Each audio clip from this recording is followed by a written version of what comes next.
എല്ലാം വെച്ചുകൊണ്ട് തുഹ്ഫയേക്കാൾ ഫതുഹുൽ മുഈനിന് സമാനതകൾ ഉള്ളത് ഫതുഹുൽ ജവാദിനോടാണെന്നുള്ള വാദവും നിലനിൽക്കുന്നുണ്ട്. അതുപോലെ തന്നെ മറ്റൊരു വിഷയമാണ് കേരളത്തിലെ ഫതുഹുൽ മുഈനും ഫതുഹുൽ മുഈനിലെ കേരളവും. കേരളത്തിന്റെ പ്രാദേശികതയിൽ നിന്ന് രൂപപ്പെട്ടു വന്നത് ഗ്രന്ഥമായതുകൊണ്ട് തന്നെ കേരളീയരുടെ ജീവിത പരിസരങ്ങളെയും അവരുടെ ശൈലികളിലേക്കും ഇറങ്ങി വന്നുകൊണ്ടുള്ള രചനയായിരുന്നു മഹാനായ ശൈഖ് സൈനുദ്ദീൻ മഖ്ദൂം സ്വീകരിച്ചത് എന്ന് നമുക്ക് മനസ്സിലാവും. കേരളത്തിലെ ചില പള്ളികളിലെല്ലാം ഫതുഹുൽ മുഈൻ 3 തവണയാണ് സാധാരണ ഓതപ്പെടാറുള്ളത്, ചിലയിടങ്ങളിൽ മാത്രം.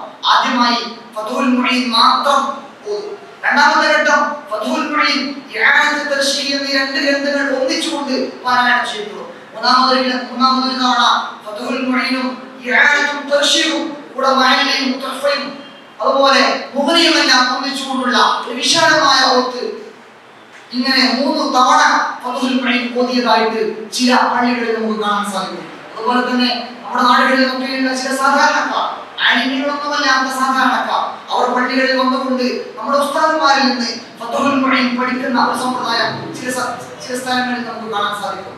അത്രമേൽ ഒരു സമൂഹത്തിലെ സാധാരണക്കാരിലേക്ക് വരെ അവരോട് വരെ സംവദിക്കുന്ന ഒരു തരത്തിലേക്ക് അതേസമയം ലോക പ്രശസ്തി കൈവരിക്കാൻ ഈ ഗ്രന്ഥത്തിന് സാധിക്കുന്നുണ്ടെന്നത് ഒരു പ്രത്യേകതയാണ്. നേരത്തെ ഉസ്താദ് സൂചിപ്പിച്ച കേരളത്തിന് പുറത്തുള്ള ഫതുഹുൽ മുഈനിന്റെ സ്വാധീനം, സിറിയക്കാരനായ ഒരുപാട് പണ്ഡിതന്മാർ അതിലേക്ക് കടക്കുന്നതിന് മുമ്പ് ഫതുഹുൽ മുഈൻ കേരളത്തിൽ നിന്ന് വന്ന ഒരു ഗ്രന്ഥമായതുകൊണ്ട് തന്നെ കേരളീയരുടെ ജീവിത പരിസരങ്ങളെ കൃത്യമായി അടയാളപ്പെടുത്തിയതായി തുഹ്ഫയിലോ അല്ലെങ്കിൽ മുഗ്നിയിലോ നിഹായയിലോ ഒന്നും നമുക്ക് കാണാൻ കഴിയാത്ത കേരളീയരുടെ ജീവിത പരിസരത്തിൽ നിന്നുകൊണ്ടുള്ള ചില സംസാരങ്ങൾ നമുക്ക് കാണാൻ സാധിക്കും. ഉദാഹരണമായി പറഞ്ഞാൽ നജസിന്റെ അധ്യായത്തിൽ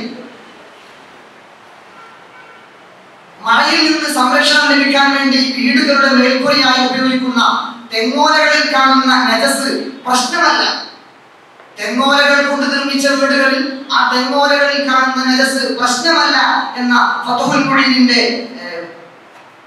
രീതി അത് കേരളത്തിന്റെ അക്കാലത്തുള്ള വീടുകളുടെ ഒരു രീതിയിലേക്ക് വിരച്ചുകൊണ്ടുണ്ടെന്ന് പഠനം നടത്തുന്നുണ്ട്.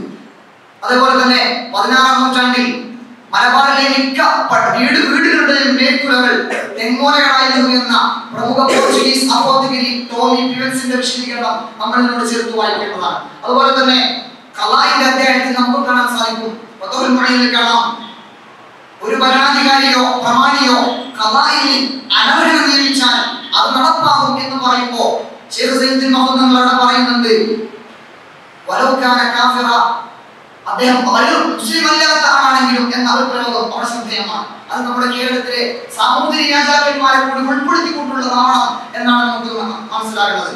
അതുപോലെ തന്നെ ചുവപ്പ് നിറം മൂലം പകർച്ചയായ ഒന്നുനീരി വിഴുങ്ങിയാൽ നോമ്പ് മുറിയും എന്ന പ്രയോഗവുമായി കേരളീയരിൽ സാധാരണ കണ്ടുവരുന്ന വെറ്റില മുറുക്കുന്ന സ്വഭാവം നമുക്ക് ചേർത്ത് വെക്കാൻ സാധിക്കും. ഇങ്ങനെ ഒരുപാട് കലിമത്തൊക്കെ പോലെയുള്ള നിന്റെ മൊഴി ഞാൻ ചൊല്ലി എന്ന മലയാളികളിൽ സാധാരണ കണ്ടുവരുന്ന ത്വലാഖിന്റെ പ്രയോഗങ്ങൾ നിഹായയിലോ തുഹ്ഫയിലോ ഒന്നും ചർച്ച ചെയ്യുന്നില്ലെങ്കിലും ശൈഖ് സൈനുദ്ദീൻ മഖ്ദൂം കേരളത്തിന്റെ ഒരു പരിസരത്തിലേക്ക് കടന്നു വന്നുകൊണ്ട് ചർച്ച ചെയ്യുന്നതായി നമുക്ക് കാണാൻ കഴിയും.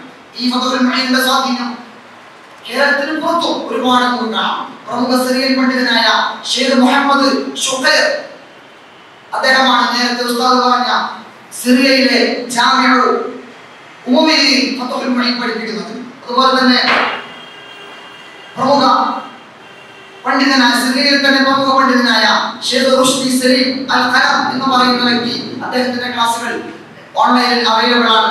കുവൈത്തിലെ മസ്ജിദ് ഉസ്മാനിൽ വെച്ചുകൊണ്ട് ഷെയ്ഖ് ഹുസൈൻ അബ്ദുള്ള അലി എന്നവരുടെ ഫതുഹുൽ മുഈൻ ക്ലാസും ലഭ്യമാണ്. അതുപോലെ തന്നെ ശ്രീലങ്കയിലും ഒരുപാട് സ്ഥലങ്ങളിൽ ഫതുഹുൽ മുഈൻ പഠിപ്പിക്കപ്പെടുന്നതായി അമീർ അലി തന്റെ the Genesis of Muslim community in Ceylon എന്ന പഠനത്തിൽ അദ്ദേഹം പ്രതിപാദിക്കുന്നുണ്ട്. അതിന് ഒരു തെളിവ് കൂടി നമുക്ക് ലഭിക്കുന്നുണ്ട്. ശ്രീലങ്കൻ ഹെറിറ്റേജ് ലൈബ്രറിയിൽ നിന്നും കണ്ടെത്തിയ ഫതുഹുൽ മുഈനിന്റെ തമിഴ് പരിഭാഷയുണ്ട്. അവിടെ നിന്ന് കണ്ടെത്തപ്പെട്ട തമിഴ് പരിഭാഷ ഈ വാദത്തിന് ശക്തി പകരുന്നുമുണ്ട്. മാത്രമല്ല 1880-കളിൽ ജാവയിലെ സർക്കാർ ഉദ്യോഗസ്ഥനായി ജോലി ചെയ്ത LWC വാണ്ടൻ, അദ്ദേഹം ജാവനീസ് പാഠശാലകളിൽ പഠിപ്പിക്കപ്പെടുന്ന ഗ്രന്ഥങ്ങളെ ലിസ്റ്റ് ചെയ്തപ്പോൾ അതിൽ ശ്രദ്ധേയമായ ഒരു ഇടം ഫതുഹുൽ മുഈൻ നൽകിയതായി നമുക്ക് കാണാൻ സാധിക്കും.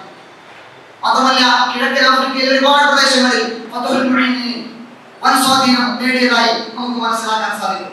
ആ ഭാഗത്ത് നിന്നും സോമാലിയ ആ ഭാഗത്ത് നിന്നും അബ്ദുള്ള ബഹാദർ എന്ന് പറയുന്ന ഒരു ശാഫിഈ പണ്ഡിതൻ അദ്ദേഹം ഇആനത്തിന്റെ രചന കഴിഞ്ഞ് 5 വർഷം കഴിഞ്ഞ് മഹാനായ സയ്യിദ് ബക്കറിയിൽ നിന്നും ഇആനത്തിന്റെ മുസ്തനിഫായ സയ്യിദ് ബക്കറിയിൽ നിന്നും ഫത്ഹുൽ മുഈൻ പഠിക്കുകയും അദ്ദേഹത്തിന്റെ നാടുകളിൽ അത് പ്രചാരം നൽകുകയും ചെയ്തതായി നമുക്ക് കാണാൻ സാധിക്കും. അതുപോലെ സോമാലിയൻ പണ്ഡിതനായ സഈദ് ബിൻ മുഅല്ലിഫ് എന്ന് പറയുന്ന ഒരു പണ്ഡിതൻ 444 പേജ് വരുന്ന ഒരു വ്യാഖ്യാന ഗ്രന്ഥം ഖുറത്തുൽ ഐനിന് 444 പേജ് വരുന്ന ഒരു വ്യാഖ്യാന ഗ്രന്ഥം രചിച്ചതായി നമുക്ക് കാണാൻ സാധിക്കുന്നുണ്ട്. ഇങ്ങനെ ലോകത്തിന്റെ പല ഭാഗങ്ങളിൽ, കേരളത്തിൽ മാത്രമല്ല ലോകത്തിന്റെ പല ഭാഗങ്ങളിൽ ഫത്ഹുൽ മുഈൻ നേടിയ സ്വാധീനവും വളർച്ചയും നമുക്ക് മനസ്സിലാക്കാൻ സാധിക്കുന്നുണ്ട്. ഇനി ഫത്ഹുൽ മുഈന്റെ വ്യാഖ്യാന ഗ്രന്ഥങ്ങളാണ് മറ്റൊരു മേഖല.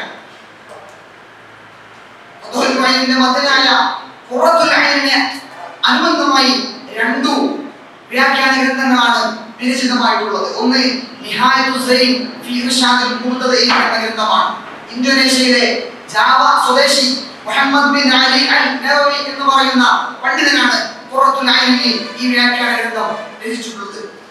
ഖുറത്തുൽ ഐനിന്റെ മറ്റൊരു വ്യാഖ്യാന ഗ്രന്ഥമാണ് ഞാൻ നേരത്തെ സൂചിപ്പിച്ച ശർഹു സഈദ് ബിൻ മുഅല്ലിഫ് എന്ന വ്യക്തി രചിച്ച ഗ്രന്ഥം. ഈ ഗ്രന്ഥത്തെ കുറിച്ചുള്ള വിശദാംശങ്ങൾ ലഭ്യമല്ല എങ്കിലും ഷേഖ് അഹ്മദ് എന്ന് പറയുന്ന പണ്ഡിതൻ തന്റെ സോമാലിയയിലെ ഷാഫി മദ്ഹബ് എന്ന ഗ്രന്ഥത്തിൽ ഈ ഗ്രന്ഥം പരാമർശിക്കുന്നുണ്ട്. ഈ 2 വ്യാഖ്യാനങ്ങളാണ് ഖുറത്തുൽ ഐനിന് അനുബന്ധമായി വിരചിതമായതായി നമ്മൾ കാണുന്നത്. ഈ ബാക്കിയുള്ളത് ഫത്ഹുൽ മുഈന്റെ ഹാഷിയകളായി ഒരുപാട് ഗ്രന്ഥങ്ങൾ രചിക്കപ്പെട്ടിട്ടുണ്ട്. ഇവിടെ പരാമർശിച്ച ഫത്ഹുൽ മുഈന്റെ ആദ്യ ഹാഷിയ ഇആനത്തുൽ മുസ്തഈൻ അലാ ഫത്ഹിൽ മുഈൻ എന്ന ഗ്രന്ഥമാണ്. അത് രചിച്ചിട്ടുള്ളത് പ്രമുഖ യമനി പണ്ഡിതനായ അലി ഇബ്ൻ അഹ്മദ് ബിൻ സഈദ് ബാസബരി എന്ന് പറയുന്ന മഹാനായ പണ്ഡിതനാണ്. അദ്ദേഹം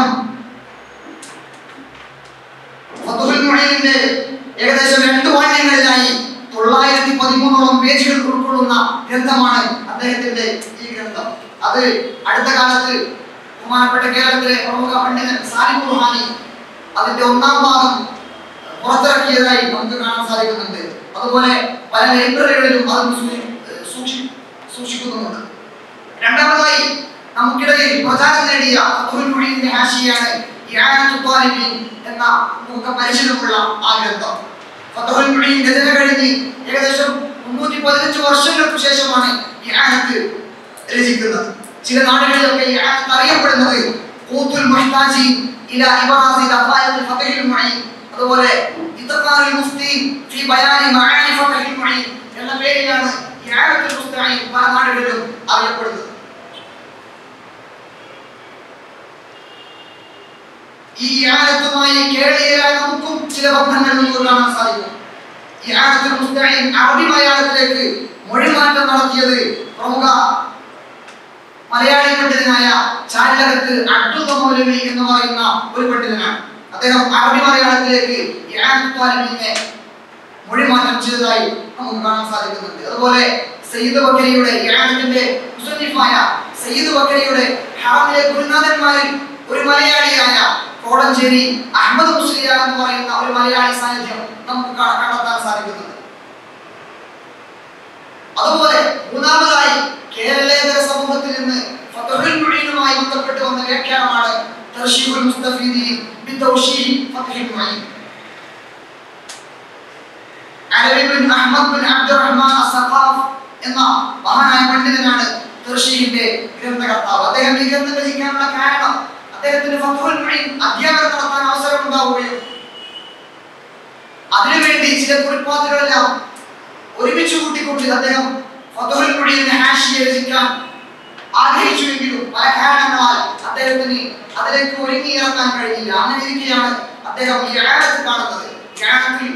ഇആനത്തുൽ ത്വാലിബീൻ അദ്ദേഹം കാണുകയും അതിൽ സംഭവിച്ചു പോയ ചില പാളിച്ചകളാണ്, ചില സ്കെലിതങ്ങളാണ് എന്നെ തർശീഹിന്റെ രചനയിലേക്ക് എത്തിച്ചത് എന്ന് അദ്ദേഹം തന്റെ ഗ്രന്ഥത്തിന്റെ ആരംഭത്തിൽ പറയുന്നത്. അതുകൊണ്ട് തന്നെ വളരെ രസകരമായ ഈ ഇആനത്തിന്റെയും തർശീഹിന്റെയും ഈ 2 ഗ്രന്ഥങ്ങൾക്കിടയിൽ വലിയ അഭിപ്രായ ഭിന്നതകൾ നമുക്ക് കണ്ടെത്താൻ സാധിക്കും. ഒരുപാട് സ്ഥലങ്ങളിൽ 70-ലധികം സ്ഥലങ്ങളിൽ അതുപോലെ ഇങ്ങനെയുള്ള ചില പരാമർശങ്ങളിൽ തർശീഹിലും ഇആനത്തിലും ചില വിരുദ്ധാഭിപ്രായങ്ങളെ നമുക്ക് കണ്ടെത്താൻ സാധിക്കും. 2-3 ഉദാഹരണങ്ങൾ ഞാൻ സൂചിപ്പിക്കുകയാണ്. ഇആനത്തിൽ ഉമർ സയ്യിദ് ബക്കരി റഹിമഹുല്ലാഹ് പറയുന്നു, വലിയ സംഘത്തിന്റെ ഇമാം തന്റെ സഹബിന്റെ സുജൂദ് മൂലം മഅ്മൂമിങ്ങളിൽ ആശയക്കുഴപ്പം വരക്കുന്ന പക്ഷം പ്രസ്തുത സുജൂദ് അവന് സുന്നത്താവുകയില്ല. വലിയ സംഘത്തിന്റെ ഇമാം തന്റെ സഹബിന്റെ സുജൂദ് കാരണത്താൽ മഅ്മൂമികൾക്ക് ആശയക്കുഴപ്പം ഉണ്ടാകുമെന്നുണ്ടെങ്കിൽ അദ്ദേഹത്തിന് സുജൂദ് സുന്നത്തില്ല എന്ന് ഈ ആയത്തിൽ നമുക്ക് കാണാൻ സാധിക്കും.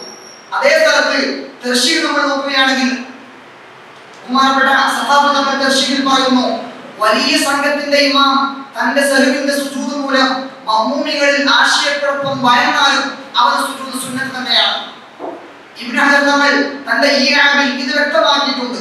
എന്നാൽ ഇമാം ഹലബി ഈ ആയത്തിന്റെ ഈ ഉദ്ധരണിയിൽ ആശയക്കുഴപ്പത്തിലാവുകയും പ്രസ്തുത സുജൂദ് ഇമാമിന് സുന്നത്തില്ല എന്ന് തെറ്റായി ഉദ്ധരിക്കുകയും ചെയ്തു.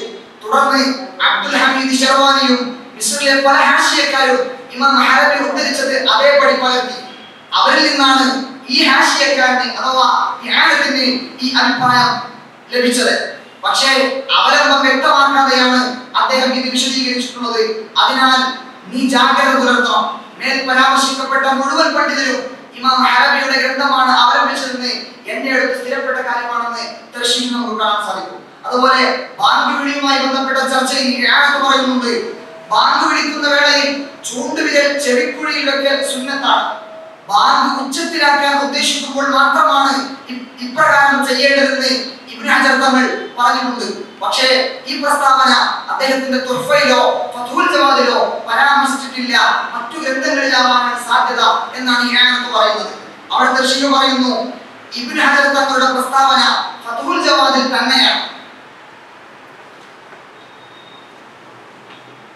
എന്നാൽ ഫത്ഹുൽ ജവാദിൽ തന്നെയാണ് അദ്ദേഹത്തിന്റെ ഉദ്ധരണി ഇപ്രകാരമാണ്, ശബ്ദം ഉച്ചത്തിലാക്കൽ ഉദ്ദേശിക്കുന്ന വേളയിൽ ചൂണ്ടുവിരൽ ചെവിക്കുഴിയിൽ വെക്കൽ സുന്നത്താണ്.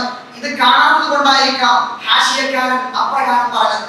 അതുപോലെ സക്കാത്തിന്റെ ബാബിൽ നമുക്ക് കാണാൻ കഴിയും, ഈ ആയത്തിൽ കാണാം, അരിഭക്ഷണം കഴിക്കുമ്പോൾ സ്വലാത്ത് ചൊല്ലൽ സുന്നത്താണ്. കാരണം നബി സല്ലല്ലാഹു അലൈഹി വസല്ലം തങ്ങളുടെ പ്രകാശത്തിൽ നിന്നും ഒരു ഉപാധിയും കൂടാതെ സൃഷ്ടിക്കപ്പെട്ടതാണ് എന്നതാണ് കാരണം. അവിടെ തർശീഹ് പറയുന്നു, അരിഭക്ഷണം കഴിക്കുമ്പോൾ സ്വലാത്ത് ചൊല്ലൽ സുന്നത്താണെന്ന ഹാഷിയക്കാരന്റെ വാദം ചില അസാധുവായ ഹദീസുകളെ ആധാരമാക്കിയാണ്. അതിനാൽ നീ ജാഗ്രത പാലിക്കണം. ഇനി ഒരുപാട് സ്ഥലങ്ങളിൽ 10ഓളം സ്ഥലങ്ങളിൽ ഞാൻ എഴുതിയിട്ടുണ്ട്. അതിലധികം 70-ലധികം സ്ഥലങ്ങളിൽ ഈ ആയത്തിന്റെയും തർശീഹിന്റെയും ഇടയിലുള്ള അഭിപ്രായ ഭിന്നത നമുക്ക് കണ്ടെത്താൻ സാധിക്കും. കേരളീയ സമൂഹത്തിൽ നിന്നും പുറത്തു വന്ന 3 വ്യാഖ്യാന ഗ്രന്ഥങ്ങളാണ് നമ്മൾ ഇതുവരെ പരാമർശിച്ചത്. ഇനി കേരളത്തിലേക്ക് നമ്മൾ കടന്നു വരുമ്പോൾ കേരളത്തിൽ നിന്നും ഫത്ഹുൽ മുഈനിനെ അനുബന്ധമായി വ്യാഖ്യാന ഗ്രന്ഥങ്ങൾ രചിക്കപ്പെട്ടിട്ടുണ്ട്. ഒന്ന് തൻഷീദുൽ മുതാലിഈൻ, കേരളീയനായ അലി ഇബ്നു അബ്ദുറഹ്മാൻ അൻ-നഖ്ശബന്ദി കുഞ്ഞുട്ടി മുസ്ലിയാർ എന്ന പേരിൽ അറിയപ്പെടുന്ന മഹാനായ പണ്ഡിതൻ, അദ്ദേഹമാണ് ആ ഗ്രന്ഥം രചിച്ചിട്ടുള്ളത്. അത് 51 പേജുകളിലായി ഒറ്റ വാള്യത്തിലുള്ള ഗ്രന്ഥമാണ്. അത് പൂർത്തിയാക്കാൻ അദ്ദേഹത്തിന് സാധിച്ചിട്ടില്ല. ഫത്ഹുൽ സ്വലാത്ത് നഫ്ൽ വരെ മാത്രമേ അത് രചിക്കാൻ അദ്ദേഹത്തിന് സാധിച്ചിട്ടുള്ളൂ. മറ്റൊരു കേരളത്തിൽ നിന്ന് വന്ന ഹാഷിയാണ് മംഗള, മലപ്പുറത്ത് മംഗളയിൽ ചേരിയം എന്ന് പറയുന്ന പ്രദേശത്ത് ജനിച്ച, അതുപോലെ കോഴിക്കോട് നാദാപുരത്തിൽ പഠിച്ചു വളർന്ന് ജീവിച്ചുപോയ അഹമ്മദ് ഷിറാസി എന്ന് പറയുന്ന മഹാനായ പണ്ഡിതന്റെ ഹാഷിയത്തു ഷിറാസിയാണ് രണ്ടാമത് കേരളത്തിൽ നിന്ന് വന്ന ഒരു വ്യാഖ്യാന ഗ്രന്ഥം. അത് 3 വാള്യമാണ്. ഇതുവരെയും അത് പ്രസിദ്ധീകരിക്കപ്പെട്ടതായി അറിയില്ല. നാദാപുരത്തെ പള്ളിയിൽ അത് സൂക്ഷിക്കുന്നുണ്ടെന്നാണ് ലഭ്യമായ വിവരം. അതുപോലെ കേരളത്തിൽ നിന്ന് വന്ന മറ്റൊരു വ്യാഖ്യാന ഗ്രന്ഥമാണ് ഫത്ഹുൽ മുഈൻ എന്ന് പറയുന്ന ഗ്രന്ഥം. ബഹുമാനപ്പെട്ട നിറമരുന്നൂർ വീരാൻകുട്ടി മുസ്ലിയാരും അതുപോലെ തന്നെ സമസ്തയുടെ നേതാവായിരുന്ന കെ അബൂബക്കർ ഹസ്രത്തും ചേർന്ന് രചിച്ച ഒരു ഗ്രന്ഥമാണ് ഫത്ഹുൽ മുഈൻ. 2 വാള്യങ്ങളിലായിട്ടാണ് ആ ഗ്രന്ഥമുള്ളത്. ഫത്ഹുൽ മുഈനിന്റെ വാക്യങ്ങളെ വളരെ ചെറിയ രീതിയിൽ വളരെ ലളിതമായി കൊണ്ട് വിശദീകരിക്കുന്ന ഗ്രന്ഥമാണ് ആ വ്യാഖ്യാന ഗ്രന്ഥം. അതുപോലെ മറ്റൊരു വ്യാഖ്യാന ഗ്രന്ഥമാണ് ഒരുപാട് വർഷങ്ങൾക്ക് മുമ്പ് തന്നെ പുറത്തു വന്ന, എന്നാൽ വിശദ വിവരങ്ങൾ ഇപ്പോഴും നമുക്കറിയാതെ പോയ ഒരു വ്യാഖ്യാന ഗ്രന്ഥമാണ് ഷെയ്ഖ് സൈനുദ്ദീൻ മഖ്ദൂം അഖീർ 3 വാള്യങ്ങളിലായി രചിച്ച ഷർഹുൻ അലാ ഫത്ഹിൽ മുഈൻ എന്ന പേരിൽ തന്നെ രചിച്ച ഒരു ഹാഷിയ. അതിനെക്കുറിച്ച് ദീർഘമായ വിവരണങ്ങളൊന്നും തന്നെ നമ്മുടെ കൈവശമില്ല. ഇങ്ങനെ ഫത്ഹുൽ മുഈൻ അനുബന്ധമായി പുറത്തു വന്ന വ്യാഖ്യാനങ്ങൾ നമ്മൾ അനലൈസ് ചെയ്യുമ്പോൾ ചില വിഷയങ്ങളിലേക്ക്, ചില വിവരങ്ങളിലേക്ക് നമ്മൾ എത്തിച്ചേരുകയാണ്. ഒന്ന്, ഇമാം നവവി റളിയല്ലാഹു അൻഹുവിന്റെ മാസ്റ്റർ പീസായ മിൻഹാജിന്റെ വ്യാഖ്യാന ഗ്രന്ഥങ്ങളായ കൻസുർ റാദിബീൻ അഥവാ മഹല്ലി, അതുപോലെ തുഹ്ഫത്തുൽ മുഹ്താജ്, നിഹായത്തുൽ മുഹ്താജ്, മുഗ്നിൽ മുഹ്താജ് എന്നിവ ഈജിപ്ത് കേന്ദ്രീകൃതമായി രചിക്കപ്പെട്ടതുപോലെ ഫത്ഹുൽ മുഈനിന്റെ കേരളേതര വ്യാഖ്യാനങ്ങളായ ഇആനത്തുൽ മുസ്തഈൻ, ഇആനത്തുൽ ത്വാലിബീൻ, തർശീമുൽ മുസ്തഫീൻ തുടങ്ങിയവ മക്ക കേന്ദ്രീകൃതമായിട്ടാണ് രചിക്കപ്പെട്ടത്. അതുപോലെ തന്നെ എല്ലാ വ്യാഖ്യാന ഗ്രന്ഥങ്ങളും ഹിജ്റ 13-ാം നൂറ്റാണ്ടിന്റെ അവസാന പകുതിയിലും 14-ാം നൂറ്റാണ്ടിന്റെ ആദ്യ പകുതിയിലുമായി രചിക്കപ്പെട്ടതാണ്.